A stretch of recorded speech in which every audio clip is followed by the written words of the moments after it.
Good morning, my faithful lawyer YouTube subscribers. Today it is Thursday. It is February 27th, the year is 2020. Last night I took a video and I did 2019, and I know you all were quick to correct that. I thank you all for bringing me up to date and bringing me back to the future. It is 2020. I posted a video, a picture prior to this video here. And that picture is actually an acting scene from some television show or some movie or something. It's not a real, they're not real inmates, and it's not a real prison. That's just a reenactment of the real deal. Y'all, I don't know why black society is so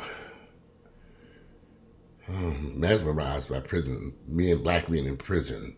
There's a lot of we put a lot of stock into that.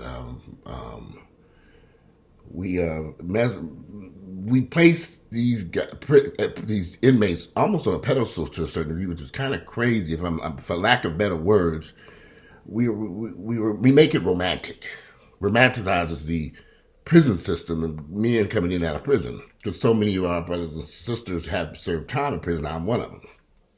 But me having gone through the prison system 30 years ago in 1990, it was a place I did not ever want to go back to again. And it wasn't bad. I'm not going to sit and say it was the worst experience in my life. It wasn't. However,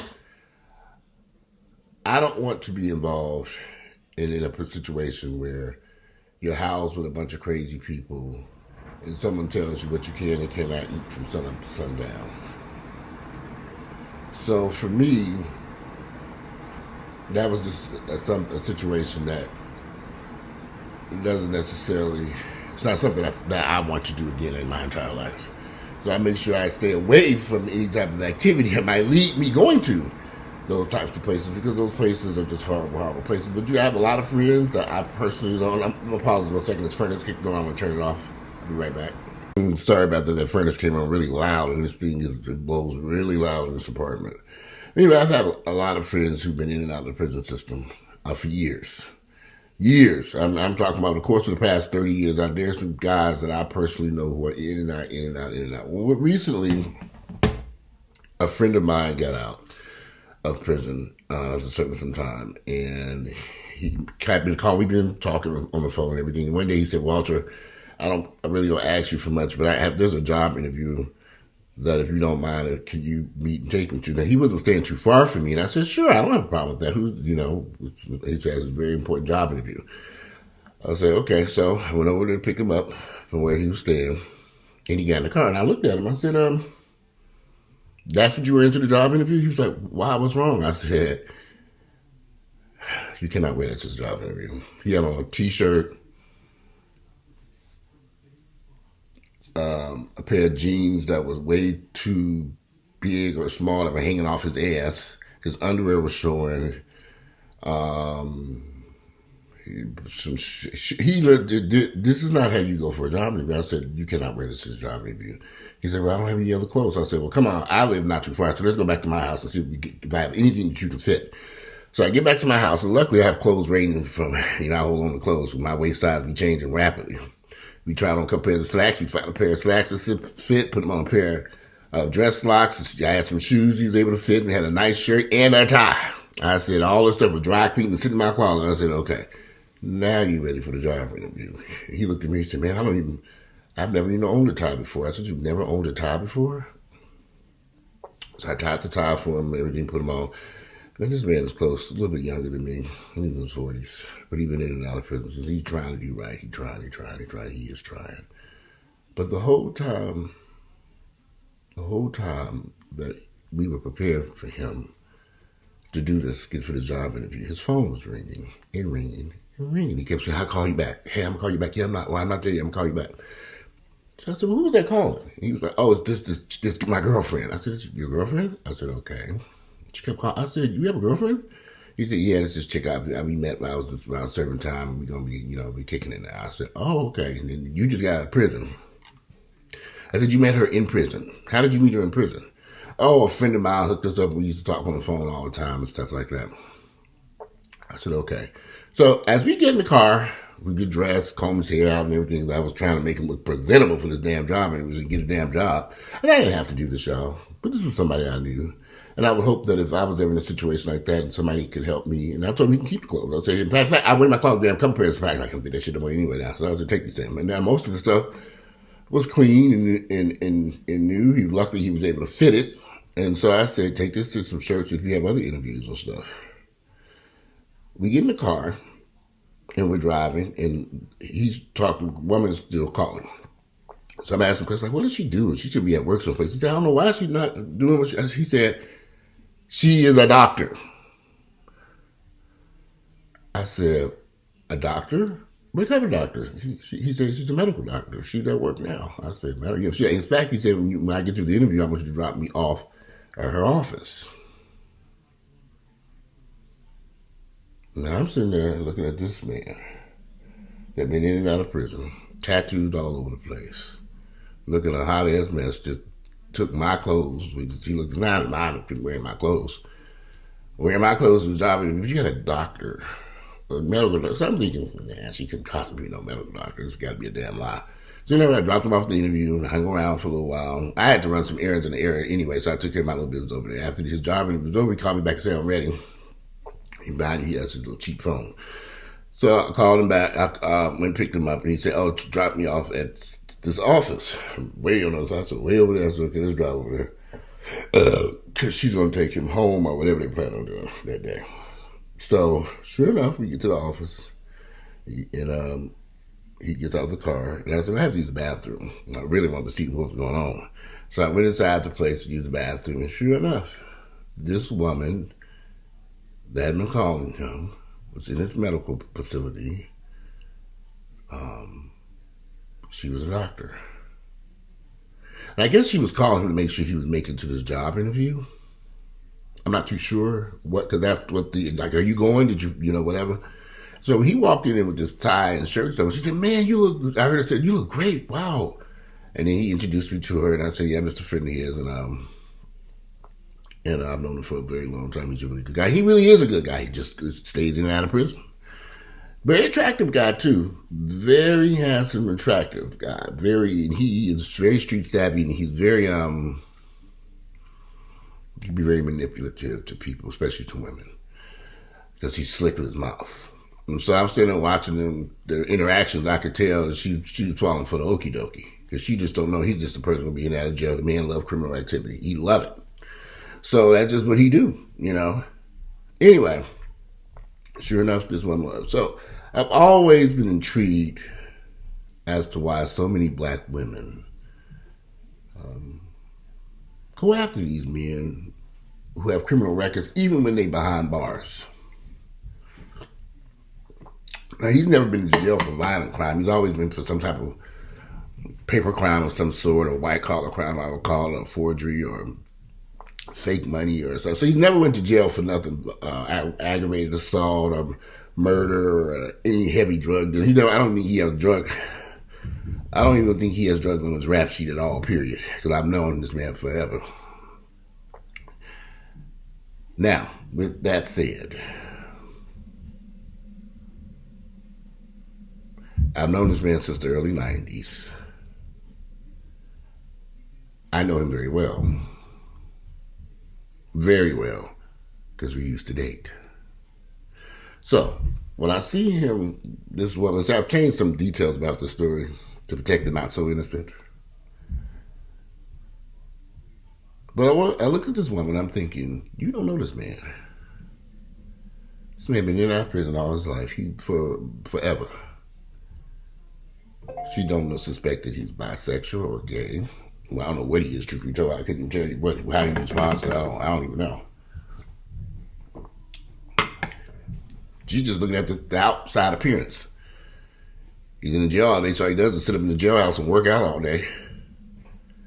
But I'm thinking, this highly educated woman who has her own practice,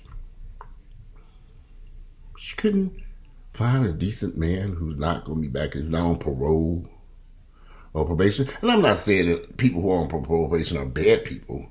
I'm just saying that some of these guys, they go back and forth. And this man, I know very well, He's going to end up back in jail because he just can't break free from the cycle.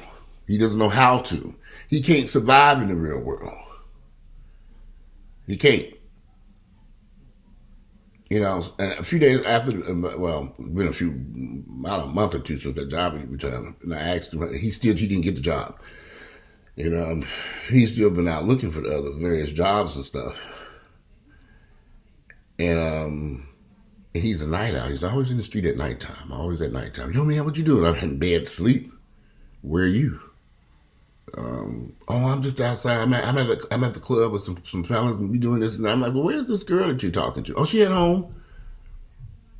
Why would a professional woman be with a guy who's freshly out of prison and he hanging in the clubs? And I wanted to say, ain't you on parole or probation? Don't you have a curfew? But I don't know. You know, I don't care. These are grown people. They do the fuck they want to. I took him to that job and it been done. He ain't asked me for no money or nothing else. So you know how I feel about that. However, I'm not sure why so many members of the black community, gay, straight, male and female, are attracted to the worst of our communities. I have friends who love these strippers. A lot of these strippers out here prostituting, escorting, do all kinds of stuff, and they take these strippers home with them and try to make them into a housewife. And it never ends well. It never works out. But they love these strippers. They love them. I'm talking about good, educated men with good jobs, attorneys, just all kinds of good stuff going on in their life, but they love these strippers. See, there's some dysfunction in the black community that's off balance, and we keep choosing our own. That's the mistakes that we make in choosing a partner reflects in what we see on the news. Man kills wife and 3 children. Man kills girlfriend. Who are these men? What was their backgrounds? Where they come from? You know, I'm looking at this whole Anitra Gunn situation here in Atlanta, this college student that was killed on all days of Valentine's Day. He killed her on Valentine's Day. They say he had a military background and this and that. He had all this stuff going through, but he strangled this woman to death. If this is true, he's being charged with being held in jail in Peach County, I believe. Did he kill this woman? Then they turned around and arrested Anitra Gunn's a friend of hers, and accused him of being an accomplice in the murder. Like, what's going on with these guys? Then people keep saying, well, there's just not enough black guys to choose from because so many of them in jail are gay. Honey, there are billions of men on planet Earth. Billions. With the B. B. And you're going to limit yourself to Tyrone, hood rat ass from in and out of jail? Do y'all not know what goes on behind these prison doors? Y'all really don't know what's going on behind them prison doors, but I do. Things got much worse than when I was in prison in 1990. This is 2020. Do y'all not understand what's going on behind those doors? We not understand the type of sexual activity and stuff, the crazy stuff that goes on behind them doors. So, I don't know. But people see black women have babies. I look at my own family. One of my nephews just got out of jail.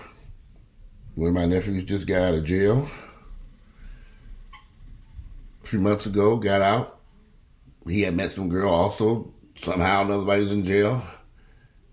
They just had their baby. He only been out. This is 2000. He got out in 2019. The baby is now a couple of weeks old.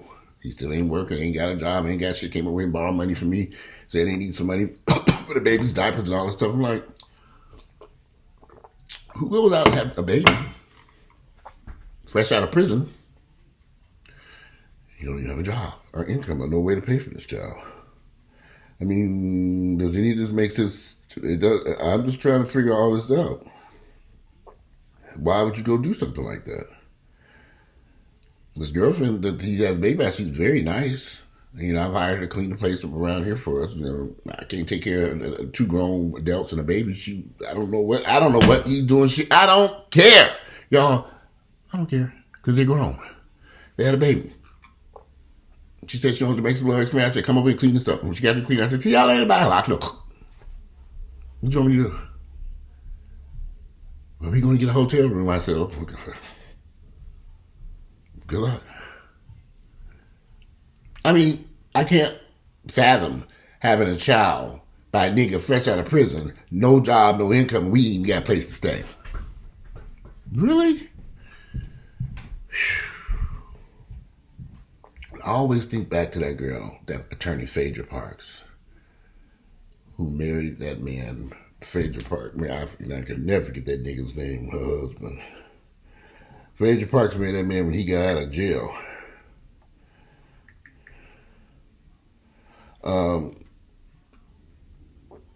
And I can never figure out Apollo. Yeah, Apollo. I see him at the gym all the time. Apollo. And then Apollo, I believe he's supposed to be getting back out of jail. Either he's out on parole right now, or I don't even know if they got divorced. I'm just trying to figure out, did she follow through the divorce? Are they getting back together? Who knows? I had a friend of mine, this girlfriend of mine, a couple of years back. She moved to Atlanta, Georgia, because her boyfriend was in prison, federal prison somewhere in Alabama. So she was living in Atlanta, driving to Alabama to visit him and coming back and forth. But she originally she was up from New York, New Jersey area, but she moved here. This went on for years. And then when the man got out of prison, they moved down to Florida. They moved someplace. They left Atlanta. But she's wasted a whole lot of her time waiting for this man who was behind bars, and he served a hell of a lot of time, and she waited there patiently. Visiting him every weekend, faithfully. I'm going to visit so-and-so. I'm like, child, good luck with you. That man was serving some serious time. Now, I guess she shouldn't have... excuse me. Y'all don't know. Forgive me, because y'all know I'm over here battling the coronavirus, the coronavirus, whatever you call it. God damn it, that shit that knocked me off my feet. I feel better than that. I took on the antibiotics yesterday. When I finish this video, I gotta eat something. This ain't it. These antibiotics, Lord. Does it say take with food? It doesn't say. Basically, it doesn't say. So I need to eat something. Y'all, I have nothing against people. I understand people make mistakes. And I understand that there's a system in place that unfortunately, when we make mistakes, we pay a heavy price and serve a lot of time in jail. But you repeatedly make those mistakes over and over again. You're in and out of the prison system. When do you learn? When do these women learn that these niggas not going to be no good for them, period? When do they stop the foolishness and stop pursuing these no good niggas who are in and out of the prison system? Why would a licensed medical doctor be in a relationship with a man who just served 5 years in federal prison? He's out on parole. What is his benefit? Is it just sex? Why didn't she take him to go buy some clothes? He needed a job interview. Did he not explain this? See, I don't get involved with children to ask him questions like, wait, what? She got all this money. She's a doctor. None of my business. None of my business, but we romanticize this whole prison population thing. And we don't realize how destructive it is to people. I have a friend who just got out of jail. He was telling me how they renovated the Gwinnett County Jail, and they got a nice store, and they got slushy fountains and all this stuff. Gwinnett County Jail is nice. I'm thinking, Gwinnett County Jail? I ain't never, ever stepped foot in Gwinnett County Jail other than to bail somebody out. I don't ever want to go into the back of Gwinnett County Jail or Cobb, any of the other jails. I've only been in Fulton County Jail once or twice. The Cobb County Jail for a ticket. I was held in there and didn't make it upstairs and was in and out of there in a few hours. And I saw enough of them niggas up in the Cobb County Jail. Them officers mean as hell in that damn place. I just had a ticket. And I paid my call. Mama said, pay that ticket, please. Get you out of jail. Actually, I turned myself in on that damn shit. That's exactly what happened. I had to turn myself in on it. And then I turned myself in, and I got about 8, 9 o'clock that morning. I got out late that night. The motherfuckers held my ass, so I was fucking there for a damn ticket. But anyway, I ain't a fan of nobody's jailhouse. And to be honest with y'all, because I have a lot of friends. Now, I have some friends who are doing, I'm going to have to say this. I do have some friends who serve time in prison who are no longer about that life. They own trucking companies. They sell all kind of hair, weave. They own barbershops and salons. They ain't hanging in no streets. They ain't ripping running. They ain't in no drugs. They've served their time. They learned their lesson and they have corrected their problems. Yes, I do have friends like that. I can reach out to them all the time. And you got the knuckleheads.